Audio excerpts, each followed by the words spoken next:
Guys, ഇന്നലെ നമ്മൾ മൂകാംബികയിൽ വന്നു. പക്ഷേങ്കിൽ ഇന്നലെ അന്ന് വീഡിയോ ഒന്നും എടുക്കാൻ പറ്റിയിട്ടില്ല. അപ്പോൾ നമ്മളിന്ന് തിരിച്ചു പോവാണ്.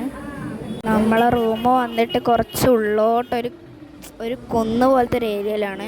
ഇന്നലെ തന്നെ നല്ല കഷ്ടപ്പെട്ടിട്ടാണ് പോയത്. അതുകൊണ്ട് നമുക്ക് വേറൊരു വഴിയിലോട്ട് വന്നു കഴിഞ്ഞാൽ മെയിൻ റോഡിലോട്ട് എത്തും. അപ്പോൾ അച്ഛൻ ആ വഴിയിലോട്ട് കൂട്ടാൻ വരാൻ നമ്മളിവിടെ നിൽക്കുകയാണ്. ഇത് അമ്പലത്തിൻ്റെ വേറൊരു സൈഡാണ്. ഇവിടെയാണ് ഡാൻസും പിന്നെ അന്നദാനവും ഒക്കെ കൊടുക്കുന്നത്. വോയിസ് ഓവർ കൊടുക്കുമ്പോൾ തന്നെ നമുക്ക് നല്ലോണം മനസ്സിലാവും. കുറേ ഹോണടീൻ്റെ ശബ്ദമൊക്കെ ഉണ്ട്. പിന്നെ ഞാൻ എൻ്റെ കണ്ണട മാറ്റിയിരിക്കുന്നു. എനിക്ക് വരുമ്പോഴേ മെക്ഡൊണാൾഡ്സിൽ കയറണമെന്നൊരു ആഗ്രഹം ഉണ്ടായിരുന്നു, അതും ഡ്രൈവ് ത്രൂ. അപ്പം നമ്മളന്ന് കയറിയതാണ്. എന്നിട്ട് ഞാൻ ഐസ്ഡ് കോഫിയാണ്. അപ്പം ഞാൻ നമ്മൾ നഗറ്റ്സും കൂടെ ഓർഡർ ചെയ്തിട്ടുണ്ടായിരുന്നു.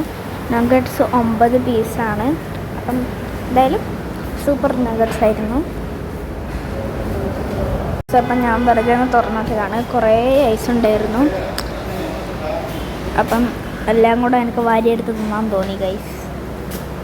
ആണെങ്കിൽ ഐസ് എന്ന് പറഞ്ഞാൽ വീക്ക്നെസ് ആയതുകൊണ്ട് ഞാനത് ഫുള്ള് പെറുക്കി തിന്നു ഗൈസ്. അപ്പം നമ്മൾ ഫുഡ് കഴിക്കാൻ വന്നു. ഞാൻ വെറുതെ ഷോ ആക്കാൻ വേണ്ടിയിട്ട് കാലി കുപ്പി എടുത്തിട്ട് ഞാൻ വന്നിട്ട് ആൾക്കാരൊക്കെ മുന്നിൽ ഷോ കാണിച്ചു ഗൈസ്. കണ്ടോ, ഇതിലൊന്നുമില്ല. ഇത് 2-3 ഐസേ ഉള്ളൂ. ഞാനും അമ്മയൊക്കെ ഫ്രൈഡ് റൈസാണ് പറഞ്ഞത്. നല്ല ടേസ്റ്റ് ഉണ്ടായിരുന്നു. കുഴപ്പമില്ലാത്തൊരു ഫ്രൈഡ് റൈസ് തന്നെയായിരുന്നു ഗൈസ്. നമ്മൾ കാറിൽ കയറിയിരുന്നു. അപ്പോൾ ഇന്നത്തേക്ക് ഇത്രയേ ഉള്ളൂ. എല്ലാവരും സബ്സ്ക്രൈബ് ചെയ്യുക, ലൈക്ക് ചെയ്യുക, ഷെയർ ചെയ്യുക. Bye bye.